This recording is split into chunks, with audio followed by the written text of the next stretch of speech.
Farmer చేసినటువంటి mistake మరి ఎవరు చేయకూడదని ఉద్దేశంతో ఈ వీడియో.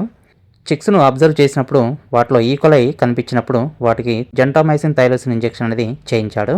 20 రోజుల తర్వాత ఈకోలై కానీ అదర్ సింటమ్స్ కానీ కనిపించినప్పుడు ఈ యొక్క ఇంజెక్షన్ అనేది చేయించడం ద్వారా ఆల్రెడీ ఆర్గాన్స్ డెవలప్మెంట్ అవుతాయి కాబట్టి ఇంజెక్షన్ అనేది యాంటీబయాటిక్. దీనివల్ల బర్డ్స్ అనేది ఓవర్గా స్ట్రెస్ అయిపోయి మోర్టాలిటీ పర్సెంటేజ్ అనేది అధికంగా వస్తుంది. జెంటామైసిన్ థైలోసిన్ వ్యాక్సిన్ చేయించిన తర్వాత ఓవర్ స్ట్రెస్కు గురైపోయి మోర్టాలిటీ అనేది 50 నుంచి 70 బర్డ్స్ అనేది రావడం అనేది జరిగింది. కాబట్టి ఫార్మసీ మిస్టేక్స్ మాత్రం చేయకూడదు.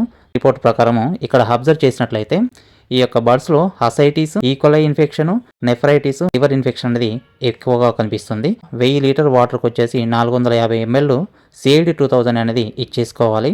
దాంట్లో నెఫ్రైటిస్ను తగ్గించడానికి ఈ నీరుని 400 ml 1000 పిల్లల ప్రకారము కంటిన్యూస్గా 3 to 5 days ఇచ్చినట్లయితే నెఫ్రైటిస్ వ్యాధిని అనేది తగ్గించేస్తుంది. ఈ విధంగా మల్టీ ఇన్ఫెక్షన్స్ ఉన్నప్పుడు కంపల్సరీగా ట్రీట్మెంట్ అనేది ప్రాపర్గా ఇచ్చేసుకుంటూ ఫీడ్ గ్యాప్ అనేది మధ్యాహ్నం టైంలో 12 గంటల నుంచి 6 గంటల వరకు ఫీడ్ గ్యాప్ అనేది ఇచ్చేసుకుంటూ ఉండాలి.